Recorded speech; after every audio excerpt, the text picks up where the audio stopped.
మరి దీని వెనకాల ఆంతర్యం ఏంటి? నరుని కష్టమును బట్టి ఐశ్వర్యవంతుడు కాదు, యెహోవా ఆశీర్వాదము ఐశ్వర్యం ఇచ్చును. ఈ మాట ఎంతమంది నమ్మగలుగుతారు?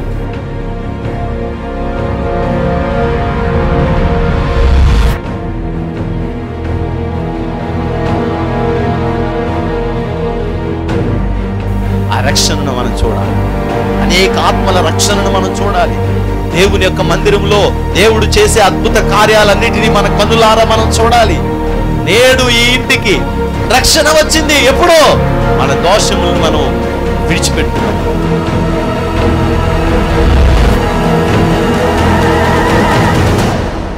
నీ పాపములు శారీరకంగా మరలా చేయకుండా సిద్ధపడి, నువ్వు ఇదిగో నా పాపాన్ని నేను వదిలిపెట్టేశాను, ఇదిగో నేను స్తుతిస్తున్నాను, నేను తప్పు చేశాను ప్రభా అని నువ్వు ఎప్పుడైతే వదిలేసి దేవుని దగ్గర ప్రార్థన చేయడం మొదలుపెడతావో, పరిశుద్ధాత్మ అగ్ని వచ్చి నిన్ను తాకి శుద్ధి చేసి ఈ పాపములో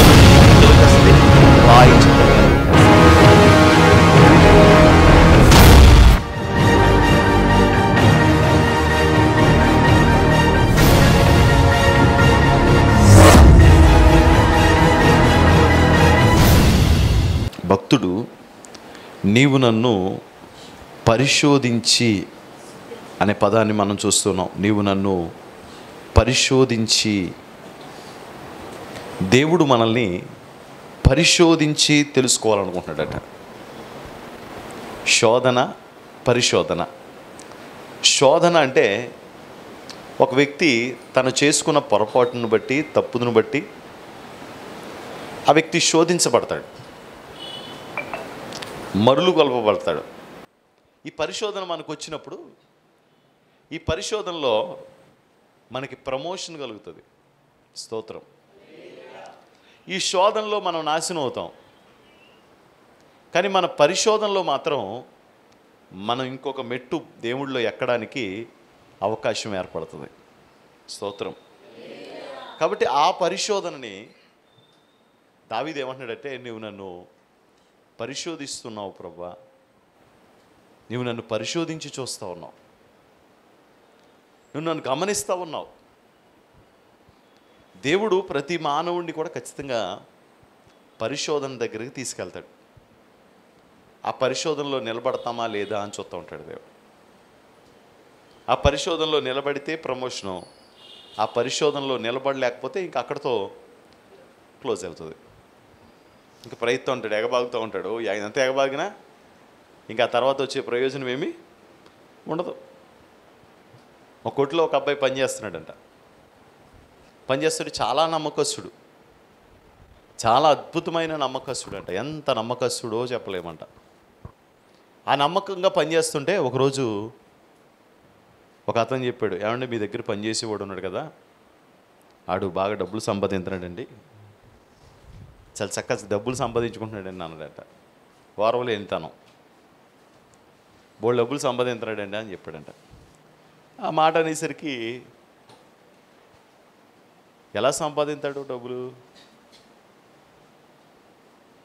అంటే, ఏముందండి, మధ్యాహ్నం పూట ఒక గంట గల్లాపెట్టి దగ్గర కూర్చోబెడుతున్నారు కదండి,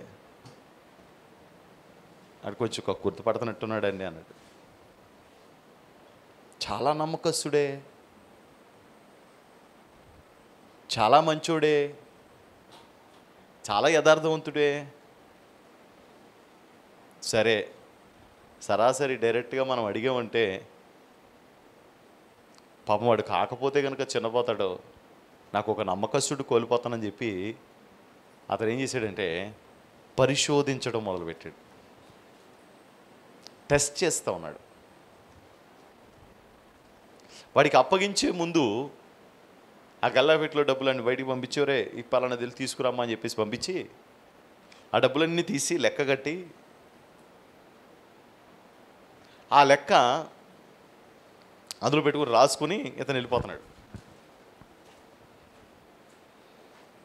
రాసుకుని వెళ్ళిపోతున్నాడు, గమనిస్తున్నాడు. అలా ఒకసారి ప్రయత్నం చేశాడు.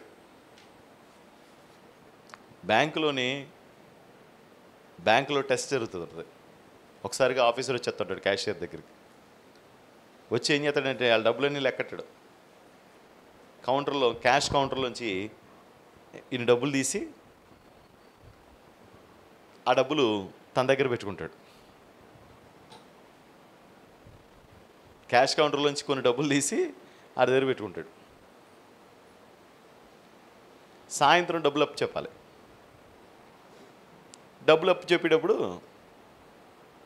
ఈ డబ్బులు ఎంత ఉందో ఇతను చెప్పడం. సాయంత్రం లెక్క అప్పు చెప్పేటప్పుడు 7,442 రూపాయలు తక్కువ వచ్చింది అనుకోండి. ఇతని దగ్గర ఉన్న డబ్బులు సేమ్ అంతే ఉండాలి. వీడు తెలియక ఇప్పుడు ఎంత ఎత్తాడు, అటు తీసింది ఎంతో తెలీదు.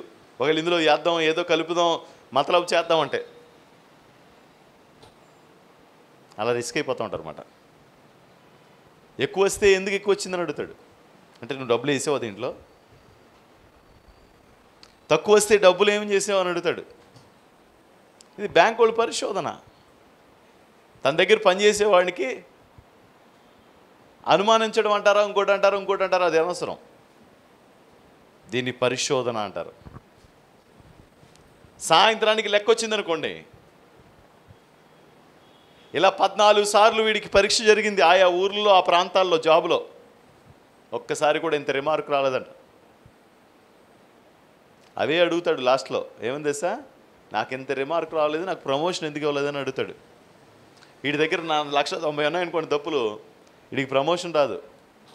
ప్రమోషన్కి వాడు పెట్టే సర్టిఫికేట్ ఏంటంటే, నన్ను ఇన్నిసార్లు ఆడియేట్ చేశారో, ఇన్నిసార్లు ఆడియేటింగ్ జరిగింది నాకు, కానీ ఒక్కసారి కూడా నాలో ఏ ప్రాబ్లం లేదు, నాకు ఎందుకు ప్రమోషన్ ఇవ్వలేదని అడుగుతాడు.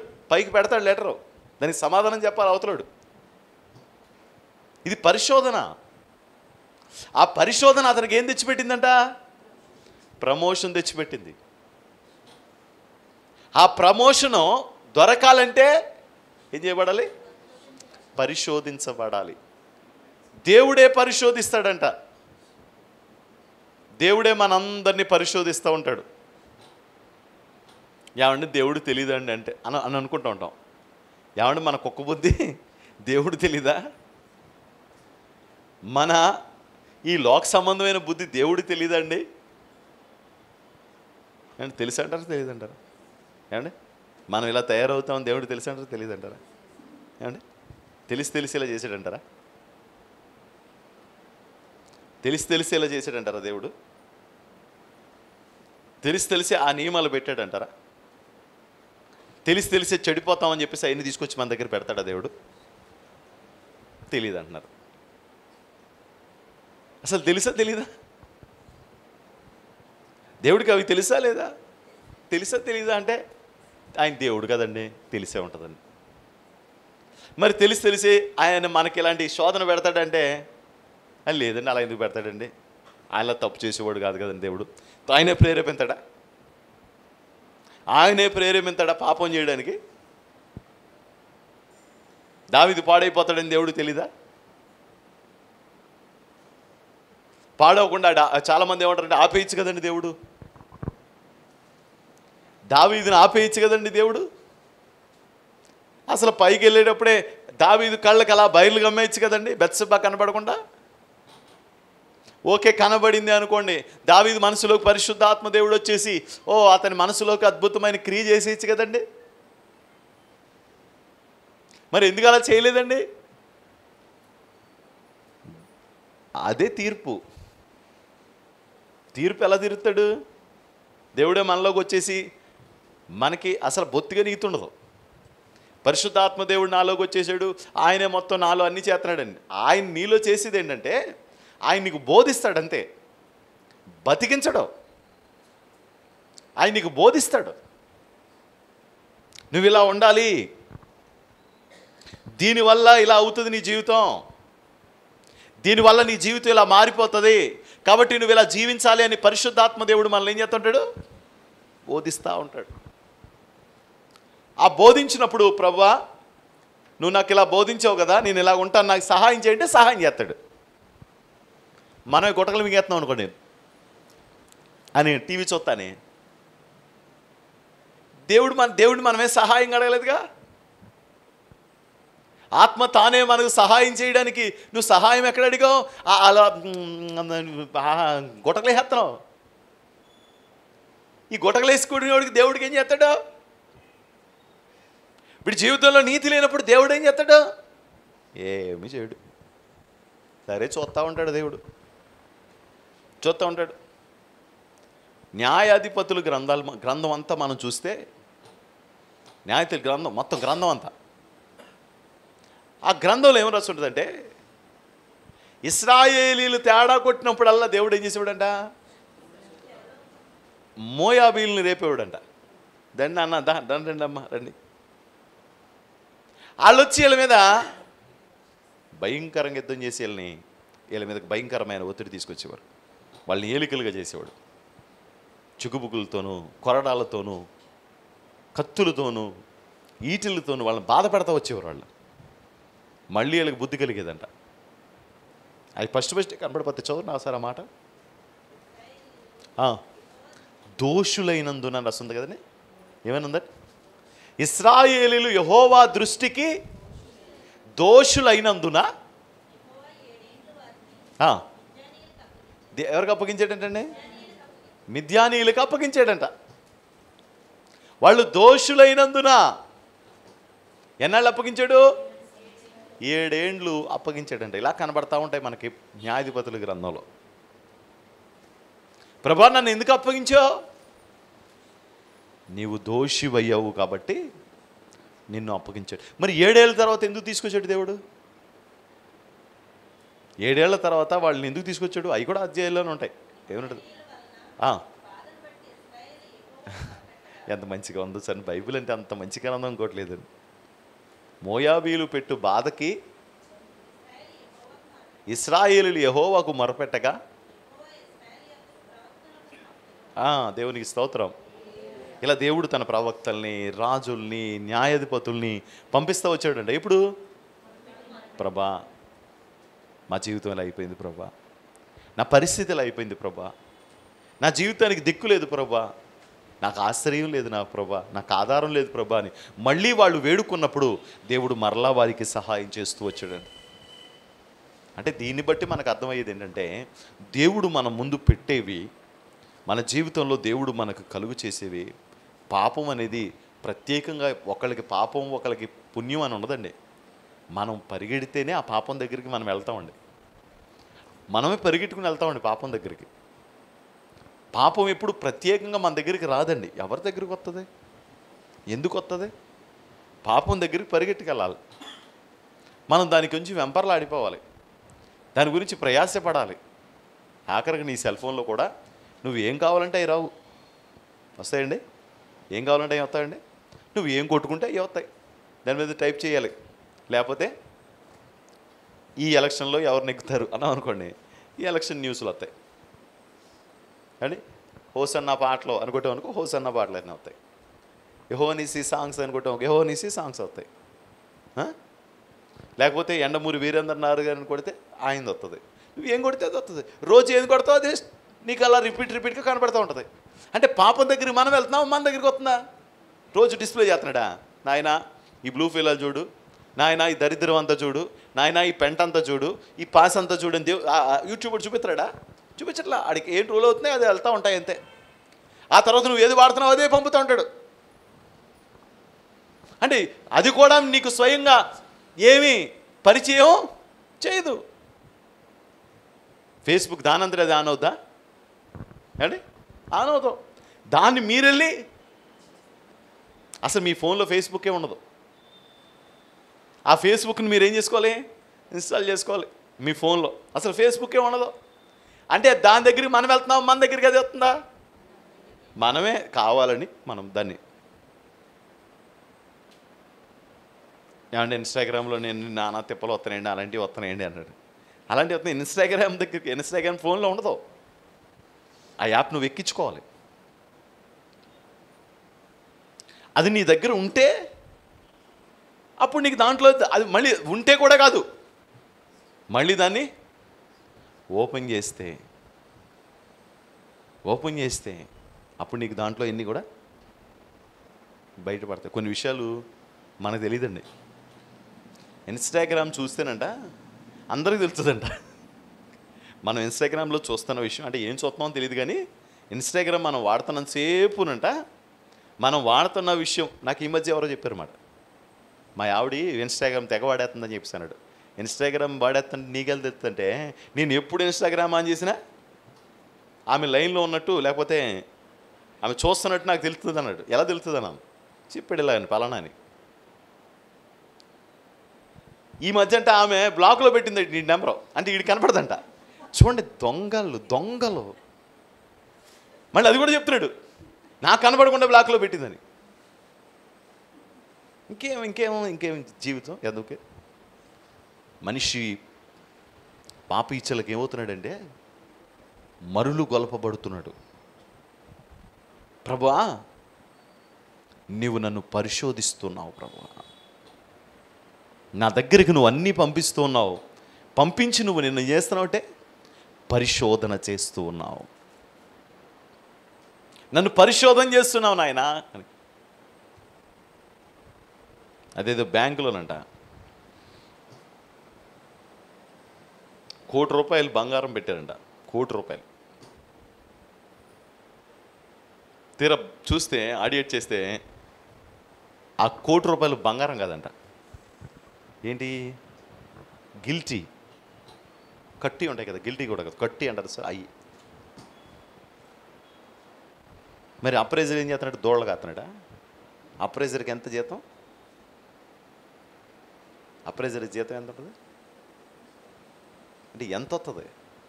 ఆ బ్యాంకు సరైనది అయితే ₹1,00,000 వస్తుంది. వీడు దోళ్ళగా కాస్తున్నాడు. వీడు దోళ్ళగా కాయట్లేదు, మేకలను కాయట్లేదు. ఏం చేస్తున్నాడు తెలుసా, ఈ మేనేజర్తో కొంబక్కయ్యాడంట. ఒక బ్యాంకులో అయితే అక్కడ 2 కోట్లు అంట, 4 కోట్లు అంట, 50 కోట్లు అంట. ఇలా దుర్మార్గం తగలడిపోయింది. అంటే ఈ కంచె ఏం చేస్తుందండి, చేను వేసేస్తుంది. ఇంకా కంచె చేను వేస్తే ఇంకేముంది, కంచె చేను వేసింది. అందుకని మధ్యలో ఏం చేస్తూ ఉంటారు బ్యాంకు వాళ్ళు, ఏం చేస్తూ ఉంటారు, క్యాషియర్ని పరిశోధిస్తాడా, మరి అప్రైజర్ని వదులుతాడా, ఆఫీసర్ని వదులుతాడా? ప్రతి వాళ్ళని ఏం చేస్తూ ఉంటాడండి, ఒక డిపార్ట్మెంట్లో పనిచేసే దాంట్లోనే ఒక చిన్న ఆర్థిక సంబంధమైన లావాదేవీలకి ఇంత పరీక్ష అయితే మనల్ని పరలోకం తీసుకెళ్ళిపోవాలంట దేవుడు. ఏం చేస్తాడా, చిన్న చిన్న పరీక్షలు. నాయనా పాట పాడగలవా, కాంగో కొట్టగలవా, పాడు ఒకసారి, నేను పరలోకం లోపల పంపించేస్తాను అంటాడా? ఏమా మనం వెళ్ళి గుమ్మం దగ్గరికి వెళ్ళి నిలబడతా ఉంటా, ప్రభువా ప్రభువారు రమ్మంటారా ప్రభువారు అంటూ ఉంటాం మనం. అంటాడనమాట, ఏంటంటే నీకేమన్నా కొత్త పాటలు వచ్చా అని. అయ్యి బాబా నాకు పాటలు రావడం ఏంటి, నాకు అన్ని పాటలు వచ్చు, నడిపించు నానావా, అన్ని చరణాలు రావు ప్రభా, ఇంక చాలు ఒక్క చరణం ఒక పాట అంతే. మనం ఊరు వెళ్ళాను, ఆ ఊరు వెళ్తే మొదటి చరణం లాస్ట్ చరణం అన్నారు. అక్కడ 6 చరణాలు ఉంటాయి. వాళ్ళు ఎందుకు రాసుకోవడమో తెలియదు నాకు. మొదటి చరణం ఆఖరి చరణం అంటున్నారు, వీళ్ళేమో 2వ చరణం ఎత్తేయారంట. పాస్ గారు కోపం వచ్చి అవే మాయమేళని అర్థం అదా, వినపడదా, మొదటి చరణానికి లాస్ట్ చరణానికి లాస్ట్ చరణం లేచాడు కేకలేస్తున్నాడు. నాకే భయం వేసింది. అవి నేను పాడలేదు, నాకు ఆ పాట రాలేదు, వేసి రక్తం వేసాను. పరలోకి వెళ్ళిన తర్వాత మొదటి చరణం లాస్ట్ చరణం పాడమంటాడా, లేదా మనకు వచ్చిన పాటలన్నీ తెచ్చామంటాడా? మనం ఎంత ప్రార్థనా పరులు చూస్తాడా దేవుడు? మన నాకు ఆవిడ తల వాడినేసి కొట్టేసుకుంటుంది బయటకు వచ్చి. ఏమా అన్నాను, లోపల ప్రార్థన చేయకుండా ప్రసంగం చేస్తున్నాడని. ప్రార్థన చేయట్లేదు అతను, ప్రసంగం చేస్తున్నాడు, తల పగిలిపోతుంది, ఇదంతా నరాలు చిట్లు పోతున్నాయి, ఇంకా అదో రకంగా అయిపోతుంది, ప్రసంగం వెళ్ళైపోతుందని చెప్పి. ఇలాంటి ప్రసంగాలు చేయమంటాడు దేవుడు? దమ్మా ఇలా వచ్చాడు. మీరు అనుకుంటూ ఉంటారా, దైవికమైనది ఏది కూడా పక్కోడిని ఇబ్బంది పెట్టదు. పక్కోడిని ఇబ్బంది పెట్టేస్తుందంటే దాంట్లో దైవికమైంది లేదని అర్థం. కేవలం అది దేవుని చిత్తమైంది కాదు. నువ్వు పాట పాడు, అవతలోని చెంపేసి పగలు పొట్టేసుకుంటాడంటే దాంట్లో ఆత్మీయత లేదు. నువ్వు ప్రార్థన చేయి, అవతలోడు ప్రార్థనలో ఏకీభవించలేకపోతున్నారంటే కారణం అందులో ఆత్మీయత లేదు. నువ్వు వాక్యం చెప్తున్నావు, అది వినలేక చచ్చిపోతున్నారంటే అందులో ఆత్మీయత లేదు. నువ్వు ఆరాధన చేస్తున్నావు, ఆరాధనలో ఉండలేకపోతున్నారంటే అందులో ఆత్మీయత ఉన్నది ఏదైనా సరే కావచ్చు, అది మనకు ఎలా అనిపిస్తుందా, ప్రాణము తెప్పరిల్లిపోతుంది. హల్లెలూయా. హల్లెలూయా, హల్లెలూయా, హల్లెలూయా. ఇదంతా ఏంటంట? పరిశోధన. పరలోకి వెళ్ళిన తర్వాత మరి ఒక బ్యాంకు విషయంలోనే ఎంత పరిశోధన జరిగితే, ఒక బంగారం విషయంలోనే ఎంత పరిశోధన జరిగితే, ఒక బట్ట విషయంలోనే ఎంత పరిశోధన జరిగితే, మరి పరలోకం వెళ్ళడానికి నిన్ను దేవుడు పిలిచేటప్పుడు, నిన్ను పరలోకం రమ్మనేటప్పుడు లోపలికి ఎన్ని పరిశోధన చేసి తీసుకుంటాడు నిన్ను? దావీదు అన్నాడు, దేవా నీవు నన్ను పరిశోధించి తెలుసుకొని ఉన్నావు. నేను ఊరికినే నన్ను దేవుడు మనల్ని దేవుని పనికి పిలవడట. ఊరికినే ఏం చేయడంట? దేవుని కార్యాల్లో మనల్ని ఇన్వాల్వ్ చేయడంట. దేవుడు ఏం చేస్తాడంట? పరిశోధిస్తాడంట. ఆ తర్వాత ఏమైంది తెలుసండి? వీడు పాపం వీడు మాత్రం జాగ్రత్తగా పాపం చేతులు వాళ్ళకి చాలా ఇబ్బందిగా ఉంటుంది దొంగతనం చేయడం అలవాటు. వాడు మెల్లగా ఏం చేశాడంటే ఒక 500 కాగితం తీసాడు, బకెట్ జేబులో పెట్టుకున్నాడు.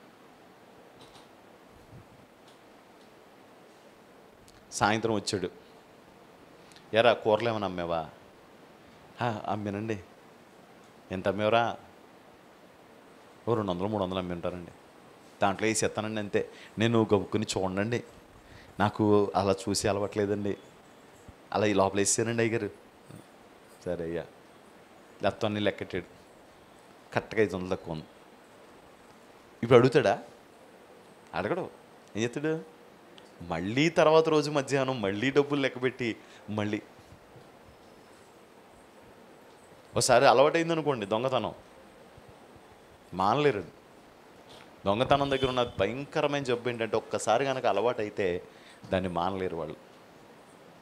అంతేనండి. మళ్ళీ తర్వాత రోజు మళ్ళీ తీసాడండి 500. వీడికి అర్థమైంది, ఓకే వీడు దొంగడు, వీడి గురించి చెప్పిన మాట సత్యమే. కానీ ఊరికే మనం వీడిని తీసేయడం కుదరదుగా,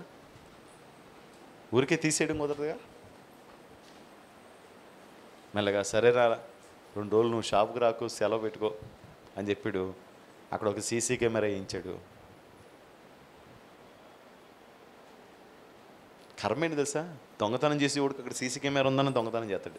ఎందుకని సార్? అడిగి మరుగైపోద్ది ఆ విషయం. సీసీ కెమెరా ఉందని తెలిసినా సరే దొంగతనం చేస్తాడు, మరుగైపోతాడు ఆ విషయం. ఎందుకు సార్? దేవుడు బయట పెట్టేస్తాడు. దేవుడు అండి రహస్య పాపాలు ఏమి దాచిపెట్టాడండి, బయట పెట్టేస్తాడు, ఓపెన్ చేస్తాడు. ఎంత ప్రీ ప్లాన్డ్గా చేయండి. కొన్ని కార్యాలు దేవుడు దాగనివ్వడం, అదని ఆపడం ఎవడం వల్ల కష్టం. ఏం కాదండి, సెప్టిక్ ట్యాంక్ నిండిపోయింది అనుకోండి, మీరు ఎవ్వరికి చెప్పక్కర్లే. సెప్టిక్ ట్యాంక్ నిండిపోయింది అనుకోండి, మీరు ఎవరికైనా చెప్పక్కర్లేదు. ఇంట్లో రాగానే వాళ్ళు ఏమంటారంటే, అమ్మాయి ఏంటమ్మా వాసన వస్తుంది అంటూ ఉంటారు కదా. ఆ దరిద్రం ఒకసారి నిండిందంటే ఆ దరిద్రం మన ఇల్లంతా పారక్కలా, అక్కడి నుంచి అలాగ పరిమళం వెళ్తుంది. మన సెప్టిక్ ట్యాంక్ నిండిపోయిందని మనకి, ఇంట్లో వాళ్ళకి, తర్వాత పక్క వాళ్ళకి, తర్వాత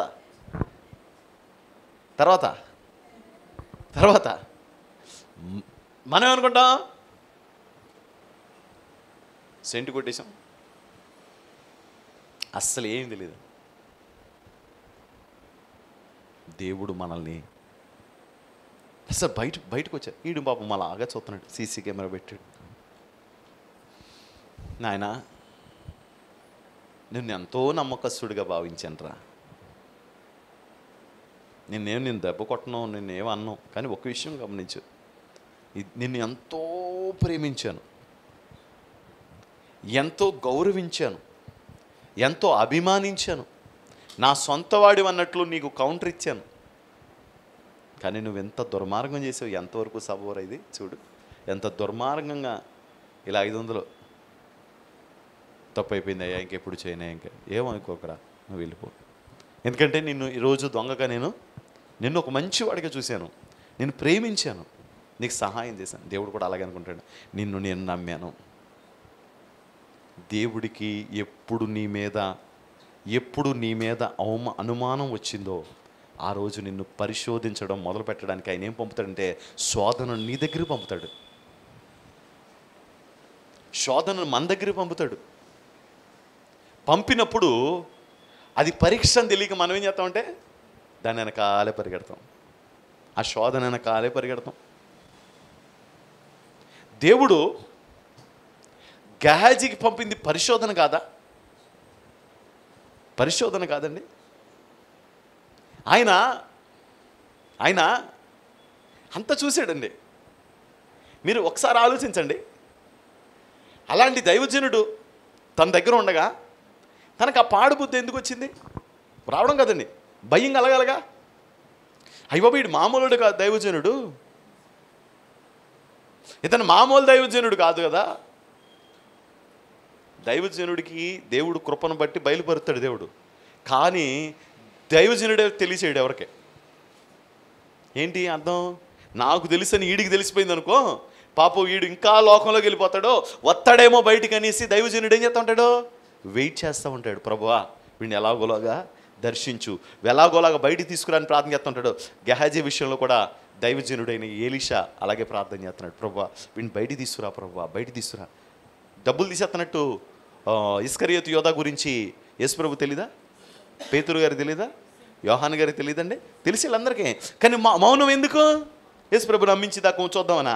వాడు మారతాడేమో అని వాళ్ళ ఉద్దేశం. ప్రభు చెప్పుంటాడు వాళ్ళకి, ఆయన గబుక్కుని మాట్లాడకరా, ఒకవేళ మారు మనసు పొందుతాడేమో అని. వాడికి మారు మనసు పొందుటకు వారికి సమయము ఇవ్వడం కోసమే కదా, సమయం ఇవ్వడం. అలాగే గెహాజీ కూడా ఏం జరిగిందంటే, అసలు కుష్టి రోగానికి మందు ఎక్కడుందండి? కుష్ఠరోగం అంటే తగ్గుద్దా? ఆ కుష్టి రోగం తగ్గకే కదా నయమాను సిరియా దేశం నుంచి అంత డబ్బు, అంత బంగారము, అంత ఆస్తి తీసుకొచ్చాడు. అలాంటి అతని కాళ్ళ దగ్గర పెట్టి, నాయనా ఇదిగో తీసుకుని నన్ను బాగు చేయండి అని అడగడానికి వచ్చాడు ఆయన. అతను బాగు చేసేసిన తర్వాత జస్ట్ షార్ట్ కట్లో బాగు చేస్తాడు ఆయన. ఏమి గొప్ప గొప్ప పనులు ఏం చేయాల, ఏయో విచిత్రమైన పనులు ఏం చేయాల, ఏయో మనలాగా తెలివి తక్కువ విజ్ఞానం లేని పనులు చేయాల. చాలా సాత్వికంగా ఆయన కొన్ని విషయాలు చెప్పాడు. వెళ్ళి యోర్దాను నదిలో 7 మార్లు మునుగు, నీకు స్వస్థత అని చెప్పాడు. వెళ్ళి 7 మార్లు మునిగాడు. 7వసారి మునిగి అతడు లేస్తూ ఉండగా అతని దేహము పసిపిల్లవాని దేహం వలె మారిపోయిందంట.